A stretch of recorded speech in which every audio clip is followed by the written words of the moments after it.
A guaranteed part of living in the northeastern U.S. is facing the chill of winter, affectionately known to me as Old Man Winter. Today we had the option of either staying inside and talking about the cold dreary weather, or putting on boots, jumping in the snow and living.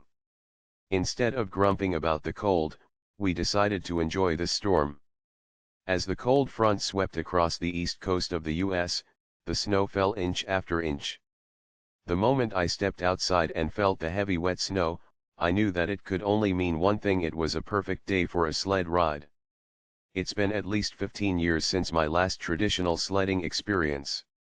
Even though it's been over a decade, that rectangular piece of orange plastic felt all too familiar, only this time it was my wife and I sharing our 2-year-old daughter's first powdery plunge. We drove to a nearby park, got out and ran to the first hill we could find near the closed boathouse. I ran up to the top of a 10-foot slope and rode back down. The sledding track was made and we were ready. The three of us eagerly climbed the hill.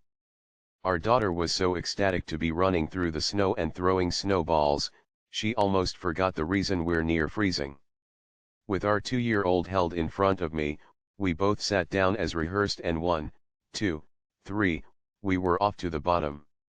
A run to the top and second round of sledding immediately commenced with Mom. Suddenly, 2 little girls were adventuring to the bottom. Our smiles were so big at that moment that no temperature could chill us on the inside. Sled ride smaller. While walking back to the car, we threw another dozen snowballs, made a half-dozen snow angels, quacked at the ducks on the lake, and most importantly, took one more ride down a small hill. Now home and cuddled with hot chocolate in hand, I think to myself, this was the best sled ride ever. Instead of turning our back on Old Man Winter, we decided to embrace and enjoy the hidden gifts this foe of many had to bear. Is there a storm in your life right now? Can you make a decision to dance in the rain or even go for a sled ride?